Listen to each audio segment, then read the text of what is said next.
श्रीमद् रामायणम्।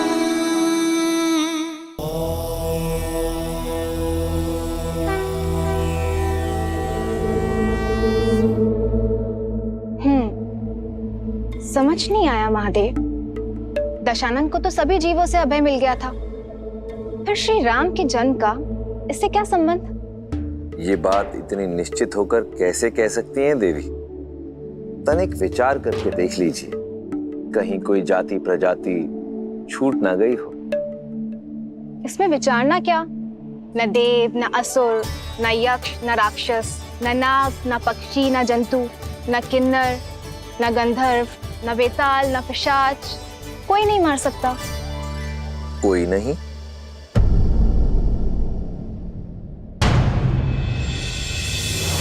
दशानन मनुष्य का नाम लेना तो भूल ही गया। हाँ देवी, स्वयं को महाज्ञानी और महाबलशाली समझने वाले लोग ऐसे ही महत्वपूर्ण वस्तु या व्यक्ति को तुच्छ समझकर उसकी उपेक्षा करते हैं और विशेष अवसर आने पर उसे भूल जाते हैं।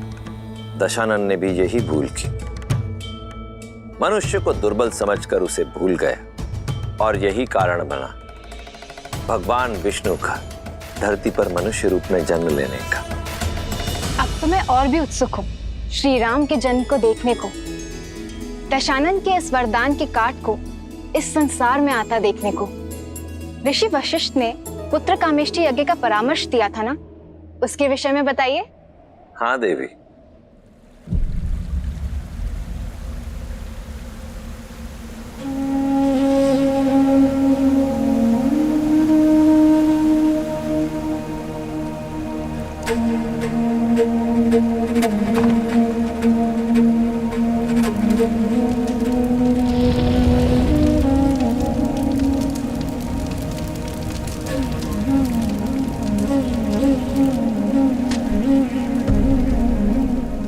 ये क्या हो गया मुझसे? ये क्या हो गया? केवल 8 मास का था जब मैंने अपने माता पिता को खो दिया। बचपन से लेकर आज तक आप ही ने पाल पोस कर बड़ा किया है आचार्य।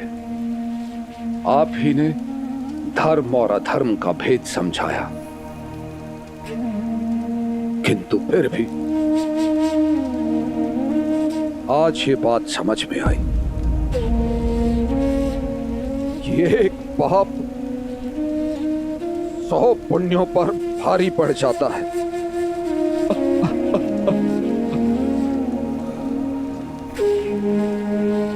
गुरुदेव, भूल मनुष्य से होती है राजन, परंतु आपने क्षमा मांगी अपराध के लिए। अपनी भूल को ना छिपाकर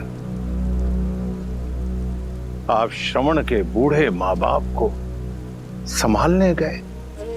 इससे यह सिद्ध होता है राजन कि आपकी मंशा शुभ थी। केवल मंशा का शुभ होना ही पर्याप्त नहीं, मंशा के साथ साथ मार्ग भी शुभ होना चाहिए। गुरुदेव, मैंने रघुकुल और अयोध्या के सिंहासन को लज्जित किया है। आशा मत खोइए राजा। अब निराशा के अतिरिक्त शेष ही क्या है गुरुदेव? रघुवंश को उसका वंशज नहीं दे पाया और अब ये श्राप कि पुत्र वियोग में मेरी मृत्यु होगी। पुत्र वियोग? जब पुत्र ही नहीं है तो फिर वियोग कैसा? पुत्र वियोग अर्थात? गुरुदेव, मैंने जो अभी अभी कहा उसका क्या तात्पर्य है? यही ना कि इस श्राप को सार्थक होने के लिए मेरा पुत्र होगा, यही ना गुरुदेव? इसीलिए मैंने कहा था आशा मत छोड़ो राजन।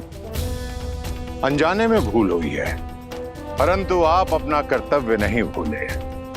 मंशा ठीक थी, इसीलिए श्राप में भी एक वरदान निकल आया। किंतु किंतु कैसे आचार्य? पुत्र कामेष्ठी यज्ञ। हरि अनंत हरि कथा अनंता, कहहि सुनहि बहु विधि सब संता। रामचंद्र के चरित सुहाए, कल्प कोटि लगी जाहि न गाए।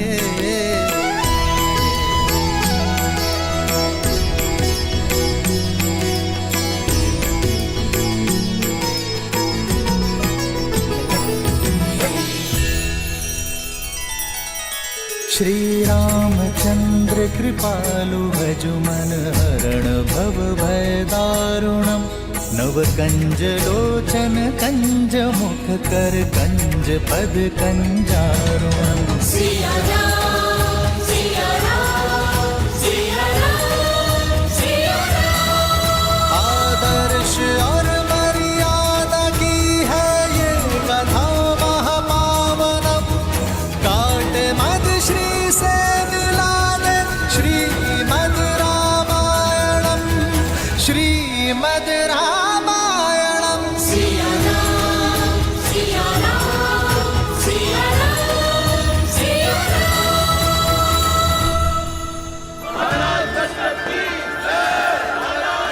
गुरु वशिष्ठ के आदेश से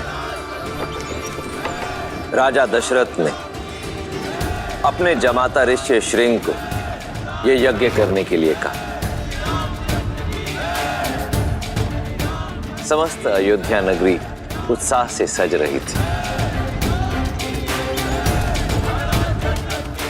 और स्वयं राजा दशरथ अपने जमाता ऋषि श्रृंग को पूरी श्रद्धा और सत्कार के साथ यज्ञशाला की ओर ले आए।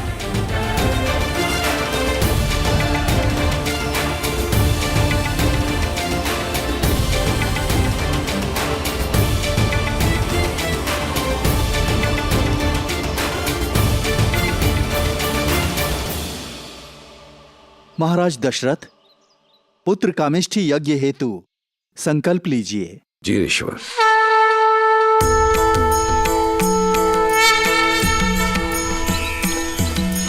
जय अविनाशी सब घटवासी, व्यापक परमानंदा। जय जय अविनाशी सब घटवासी, व्यापक परमानंदा। अभिगत गोतीतम चरित पुनीतम, माया रहित मुकुंदा। जिहिलाहि विरागी अति अनुरागी, विगत मोह मुनि वृंदा। इसी पासर जावहि गुण गण गावहि, जयति सच्चिदानंदा। अब और प्रतीक्षा मत करवाओ नाथ, पधारो।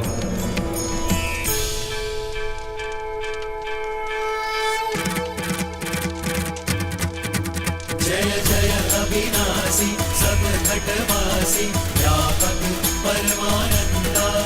जय जय अविनाशी सब घटवासी, व्यापक परमानंदा। अभिगत गोतीतम चरित पुनीतम, माया रहित मुकुंदा। जिहिलाहि विरागी अति अनुरागी, विगत मोह मुनि वृंदा। इसी भासर जावहि गुण गण गावहि, जयति सच्चिदानंदा। जय जय अविनाशी सब घटवासी, व्यापक परमानंदा। जय जय अविनाशी सब घटवासी, व्यापक परमानंदा।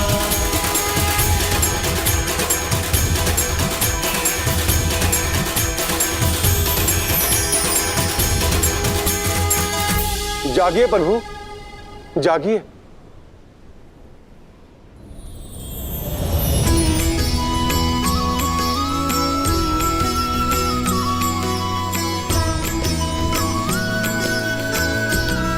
प्रभु, धरती रावण के पाप और अत्याचार से पीड़ित है। संतों और सज्जनों का जीवन कष्टमयी है। मैं स्वयं अपने दिए गए वरदान के कारण विवश हूं। अब आपको ही संतुलन लाना होगा। अब आप ही तारणहार हैं। सिद्धलक्ष्मी परालक्ष्मी लक्षलक्ष्मी नमोस्तुते महालक्ष्मी नमः। रावण के पाप का गढ़ भर चुका है। ऋषि और सज्जनों के भयमुक्त होने का समय आ गया है। मैं शीघ्र ही पावन नगरी अयोध्या में मानव रूप में अवतार लूंगा। नारायण नारायण।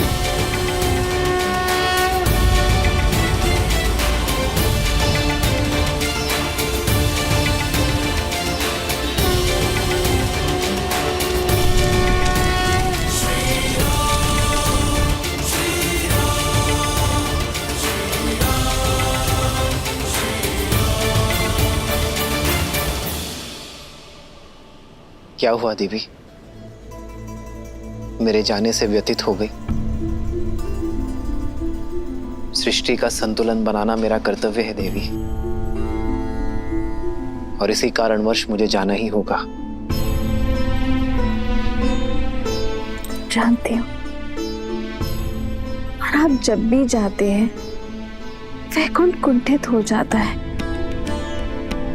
नारायण आपके कर्तव्य के यज्ञ के लिए वियोग की आहुति हर बार श्री को ही देनी होती है। इस बार नहीं श्री, मेरे इस अवतार का उद्देश्य केवल रावण के वरदान की काट करना नहीं है, बल्कि मर्यादा और आदर्श स्थापित करना है जो आपके और वैकुंठ के अन्य साथियों के बिना सिद्ध नहीं हो सकता। इसलिए इस अवतार में पूरा वैकुंठ मेरे साथ जाएगा देवी।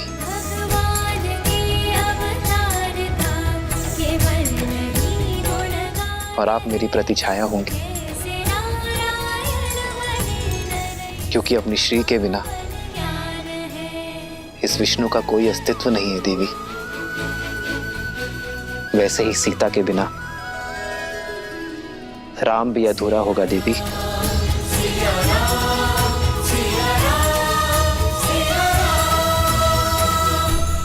अग्निदेव,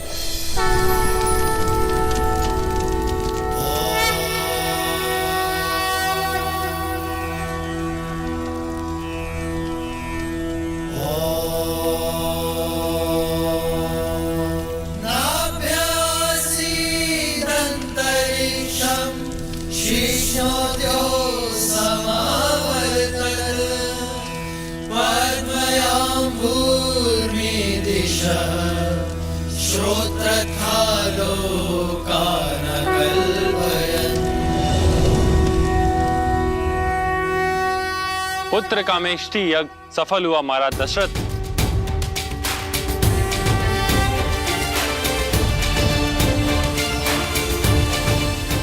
और उसका फल ये पवित्र पायस, इसे अपनी पत्नियों में बांट दीजिए। इसके प्रताप से आपको शीघ्र ही पुत्र रत्नों की प्राप्ति होगी।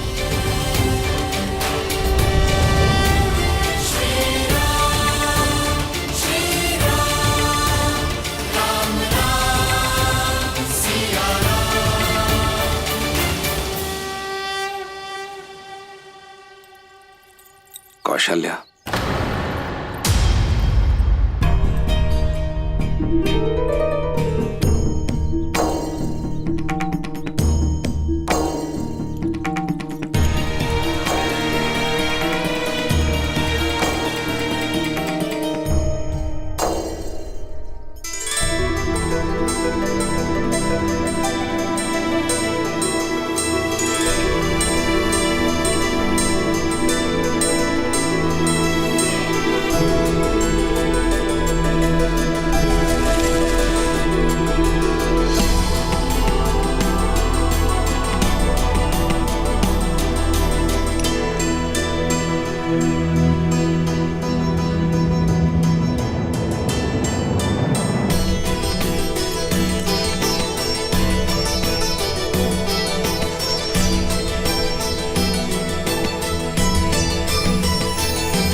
महाराज, क्या मैं पायस का एक भाग सुमित्रा को दे सकती हूँ? ओह, ये भूल भला मुझसे कैसे हो गई?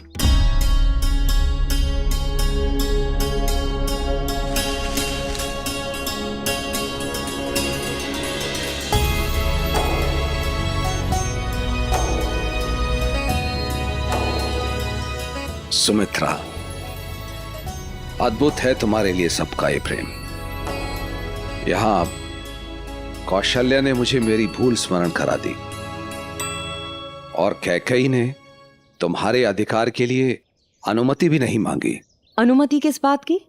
इस पायस पे सबसे अधिक अधिकार सुमित्रा का है, क्योंकि वो हम सबसे छोटी है। क्यों कौशल्या दीदी?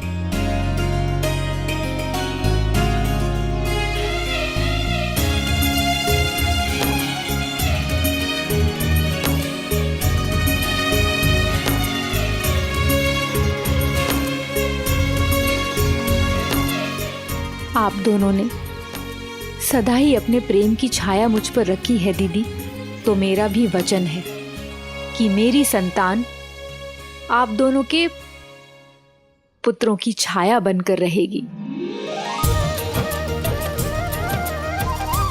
ये तो प्रसाद के साथ साथ पुत्रों का भी बंटवारा हो गया। चलिए प्रसाद तो ग्रहण कीजिए।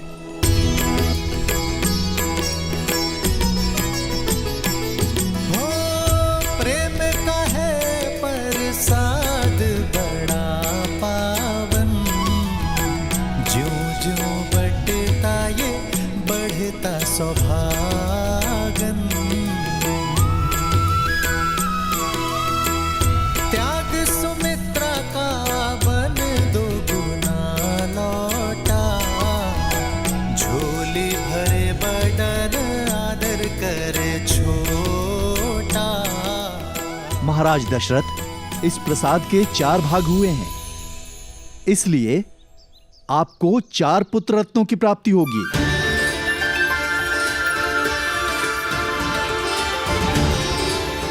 जो दिव्य, असाधारण और परम पराक्रमी होंगे।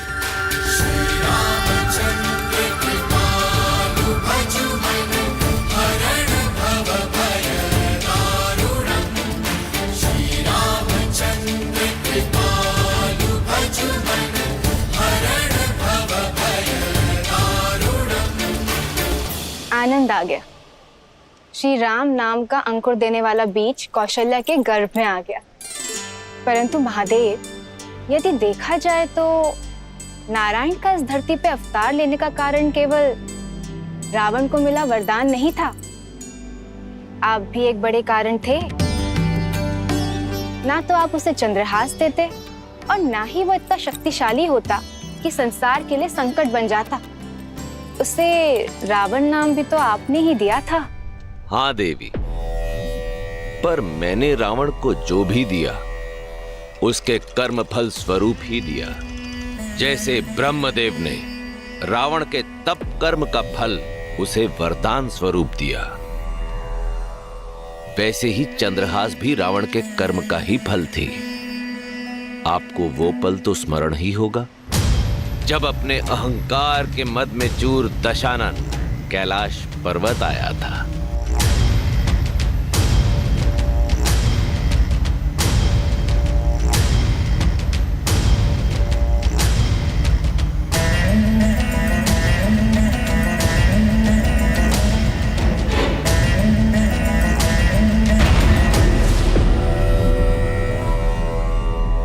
पुष्पक अचानक रुक क्यों गया?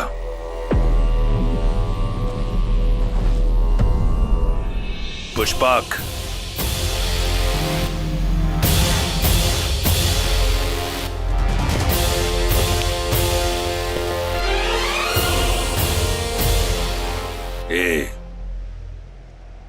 बैल रूपी बहरूपिए, मेरा विमान रुक गया।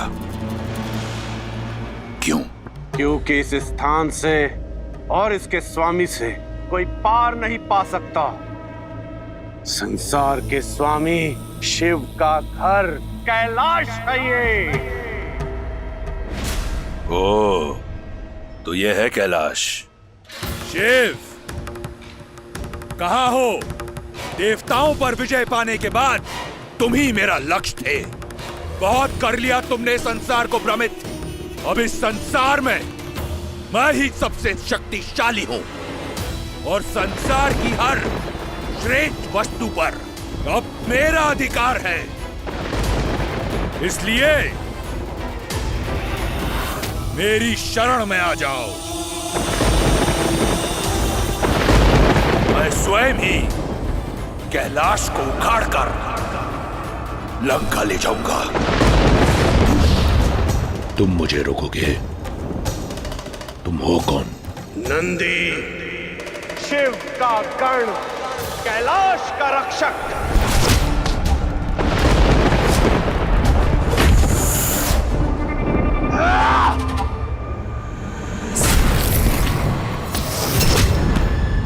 बस इतना ही बल था, बैल से वानर बन गए।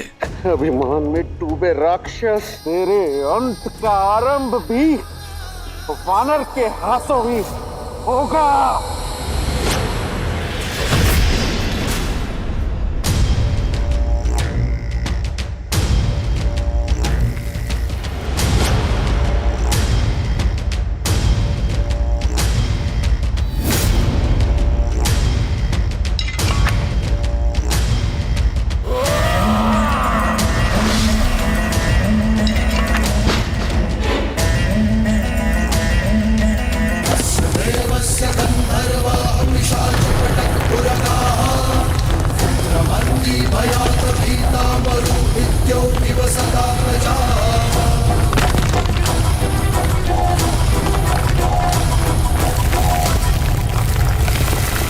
अब देवों का देव भी लंका में रहेगा, मेरी कृपा में।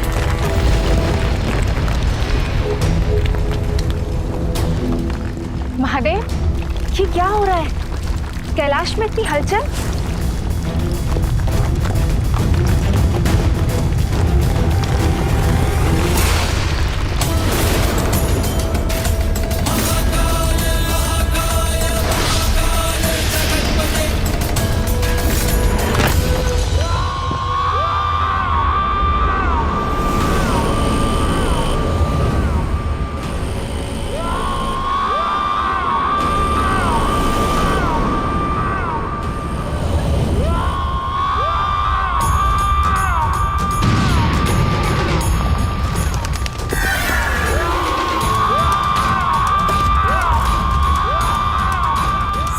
ये किसकी पुकार है?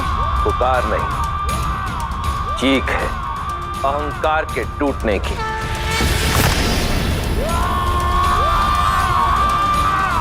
महादेव, कौन है ये? इसके रुदन से मेरे कानों में पीड़ा हो रही है। रोकिए इसे। महादेव, मुझे मेरी भूल समझ आ गई। मेरा अहंकार टूट गया। दर्शन दीजिए। महादेव, दर्शन दीजिए।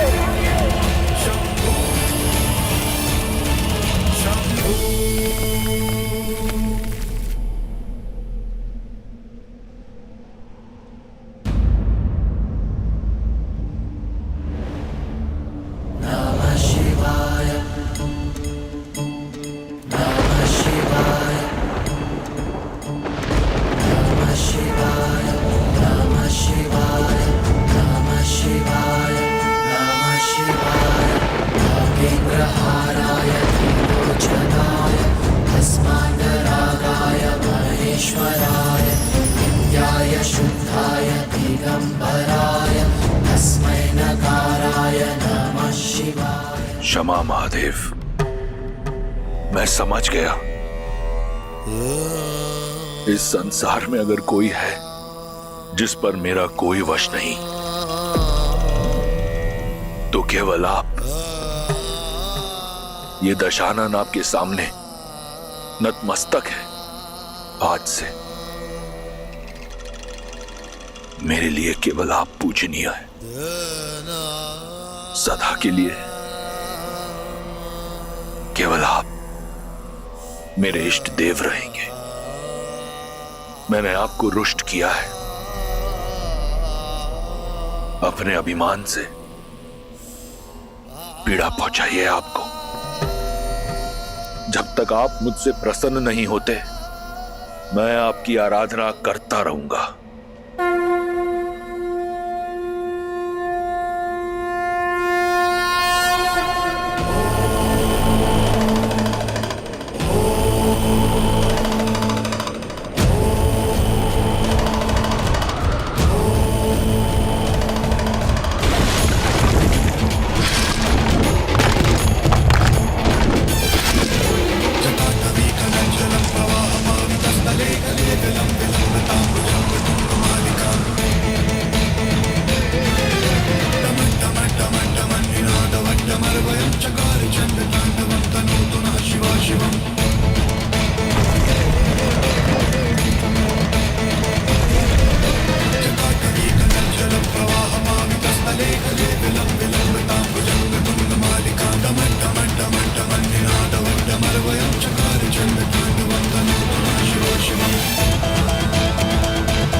तुम्हारी भक्ति, ज्ञान, इस मंत्र के उच्चारण और इसकी रचना से मैं प्रसन्न हुआ दशानन। तुम्हारे रुदन ने तीनों लोगों को गुंजा दिया, परंतु ये चीत्कार तुम्हारी शारीरिक पीड़ा का नहीं, ये तुम्हारे अहंकार के टूटने का रुदन था। इसलिए आज से ये संसार तुम्हें एक नए नाम से पुकारेगा, रावण।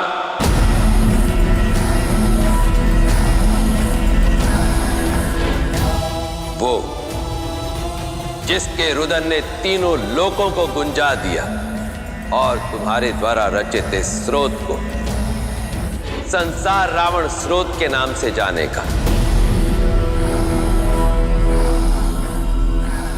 हर हर महादेव।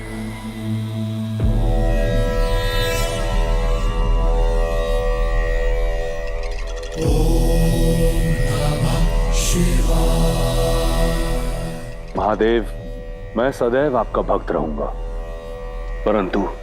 परंतु क्या रावण? मेरे रुदान से प्रभावित होकर आपने मुझे रावण नाम दिया, तो क्या मेरी भक्ति से प्रसन्न होकर कुछ नहीं देंगे? आज से केवल आप मेरे इष्ट हैं, मैं किसी और की पूजा अर्चना नहीं करूंगा। मुझे आशीर्वाद दीजिए कि ये संसार केवल रावण नाम को जाने नहीं, परंतु माने भी।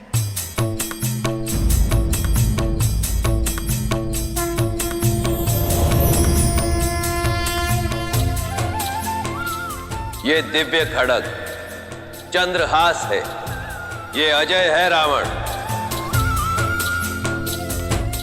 तुम्हारी भक्ति के कर्म फल स्वरूप मैं ये तुम्हें देता हूं।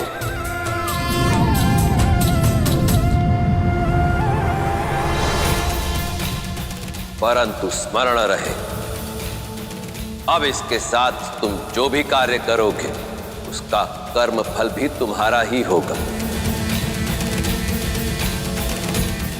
अब ये तुम पर निर्भर करता है रावण। कि तुम इसके साथ पुण्य की फसल काटते हो या पाप की। जय महाकाल। देखा देवी, मैंने तो रावण को जो भी दिया उसके कर्मों का फल ही दिया था। अब उसने पुण्य के स्थान पर पाप अर्जित किए तो वो तो उसका चयन हुआ ना। उस समय उसकी भक्ति के बदले उसे चंद्रहास मिली थी और अब उसके अत्याचारों का कर्म फल देने के लिए ही जन्म लेने वाले हैं श्री राम।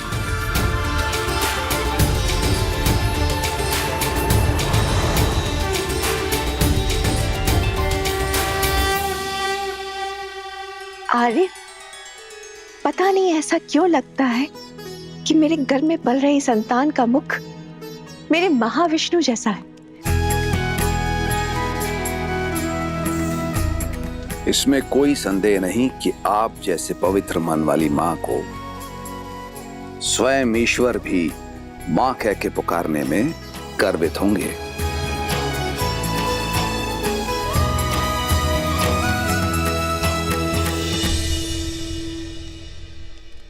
पवन की दिशा बदल रही है कैकई। कहां? पवन तो और शीतल होती जा रही है। आंखें खोलो कैकई।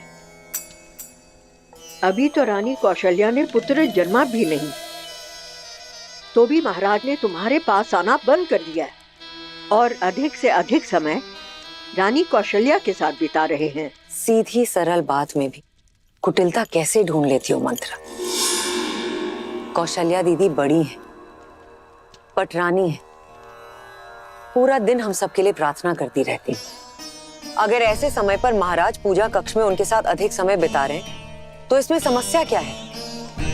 इतने वर्षों बाद ये घड़ी आई है। महाराज चिंतित हैं अपने पुत्रों को लेकर,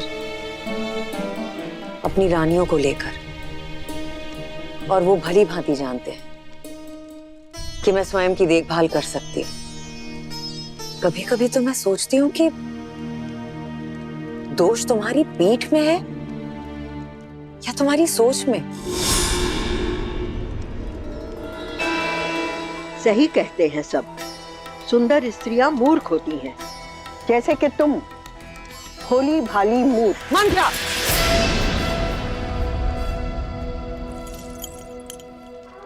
क्या मैंने तुमसे परामर्श मांगा?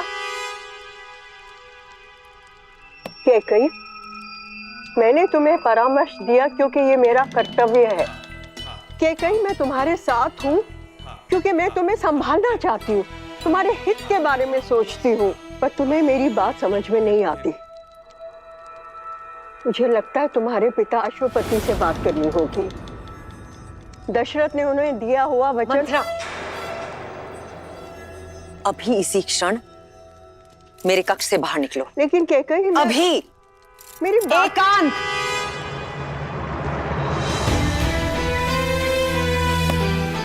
प्रणाम महाराज।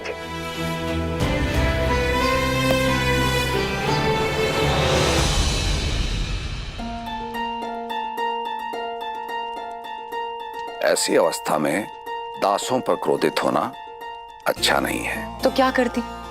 वो बूढ़ी दासी ना। आइए बैठिए। दासी से समस्या है तो ये दास प्रस्तुत है।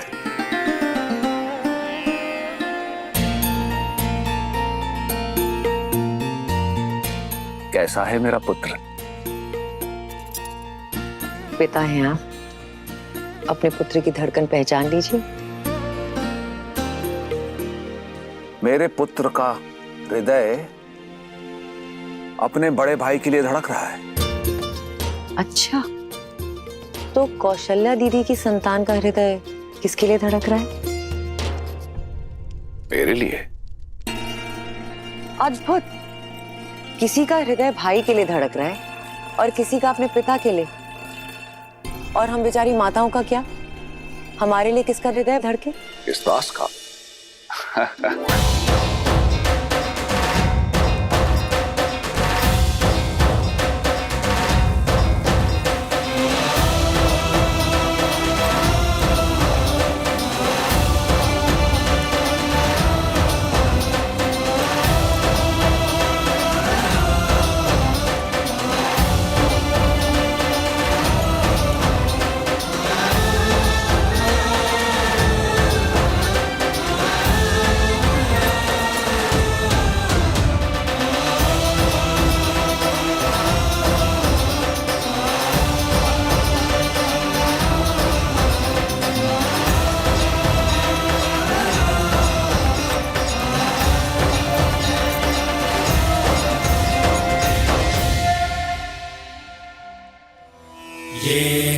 आदिते सीमानं नयति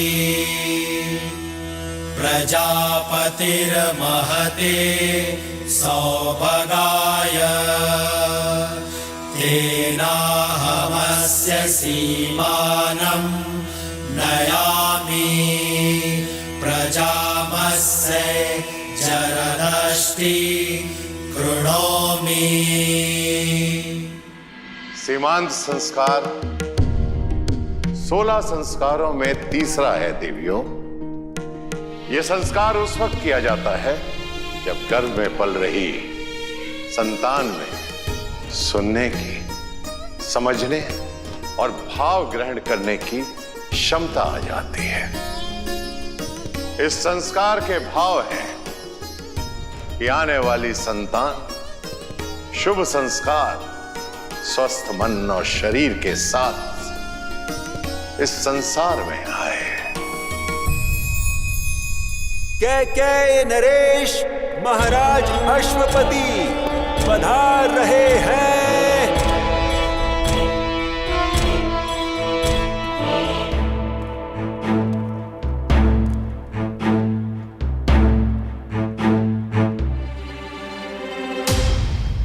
पिताश्री,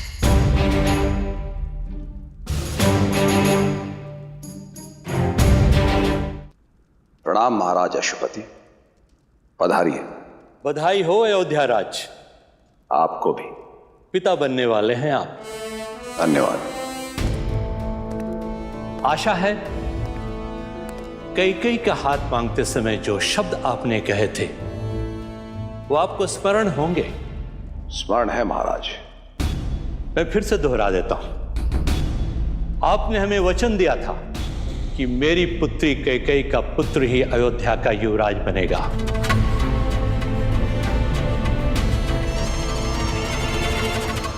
परंतु आपकी तीनों ही रानियां एक साथ गर्भवती हैं।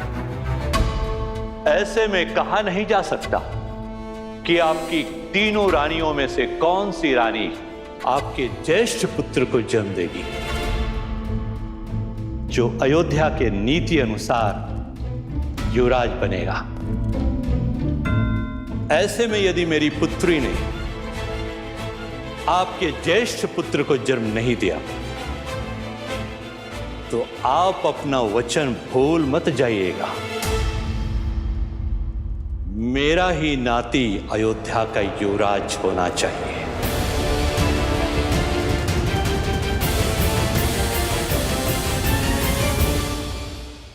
रघुकुल में वचन तोड़ने की प्रथा नहीं है पिताश्री। आपको दिया गया वचन अयोध्यापति अवश्य पूर्ण करेंगे। मेरा पुत्र और आपका नाती ही अयोध्या का राजा बनेगा।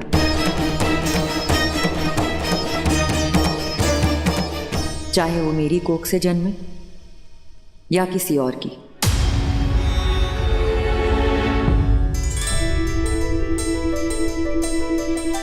ये कैसे संभव है? इस घर के सभी पुत्रों की माताओं होंगी मैं। उसके नाते सारे राजकुमार आपके नाती हुए तो फिर आपका वचन कैसे भंग हुआ?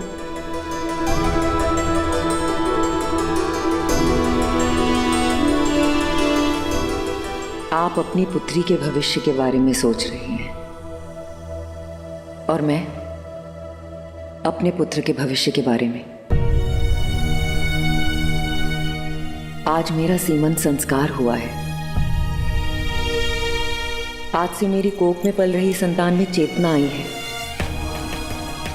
सब सुन सकता है वो, हर भाव ग्रहण कर सकता है। क्या भाव दूंगी मैं उसे कि उसकी मां एक ऐसे कुल से आती है जहां राजपाट के लिए किसी को वचनबद्ध किया जाता है। अपने लोभ के लिए कुल की नीति को तोड़ दिया जाता है। नहीं पिताश्री, एक पिता अपनी संतान में प्राण डालता है, किंतु एक माता अपनी संतान में संस्कार डालती है। मैं चाहती हूँ जब भी कोई मेरे पुत्र को देखे तो उसमें रघुकुल के गर्व के साथ साथ कैकेयी के धर्म और संस्कार को भी देखे। मिताश्री, मैं अब कैकेयी की बेटी नहीं, मैं अयोध्या की कुलवधू, उस अयोध्या की जो मेरे होने वाले पुत्र की मातृभूमि है, और अपनी इस मातृभूमि का बल मैं कभी घटने नहीं दूंगी पिताश्री, कभी नहीं।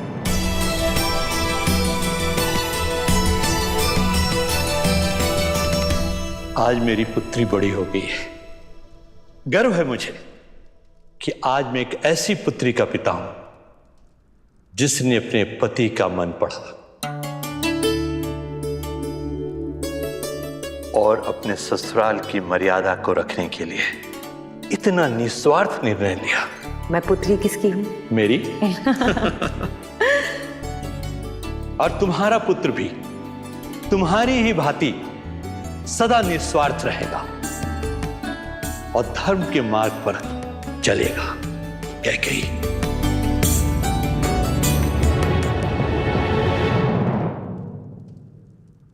प्रणाम महाराज।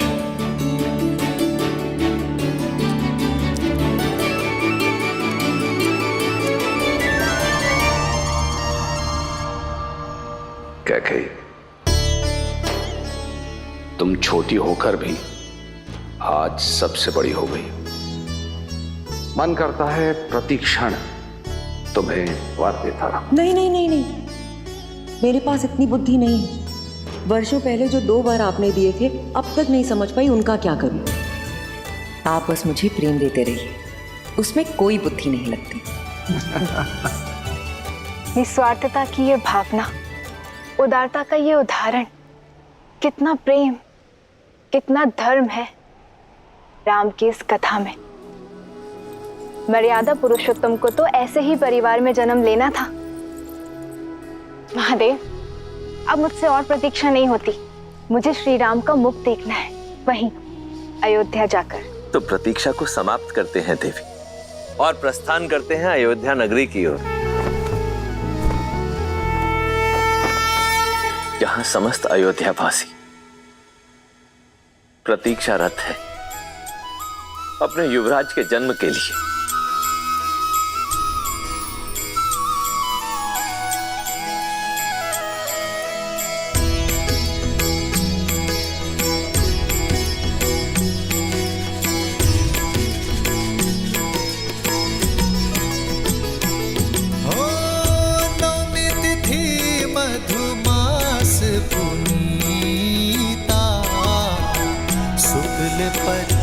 अभिजित हरिप्रीता,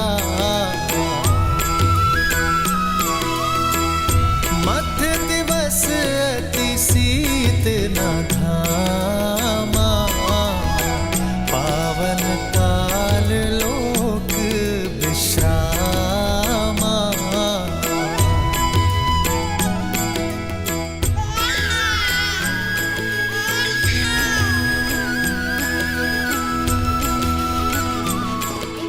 महाराज, बधाई हो, दशरथ नंदन आए हैं।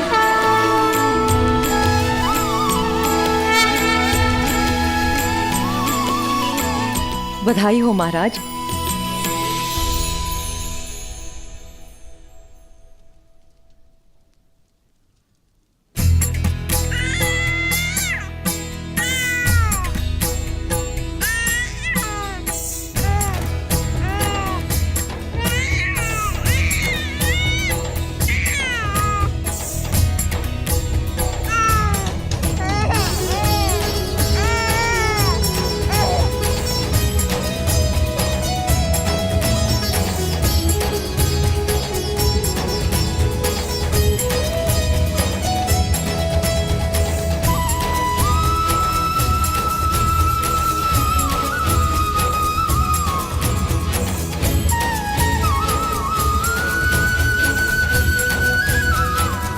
मेरा पुत्र, मेरा प्रिय पुत्र।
अयोध्या के युवराज की, अयोध्या के युवराज की।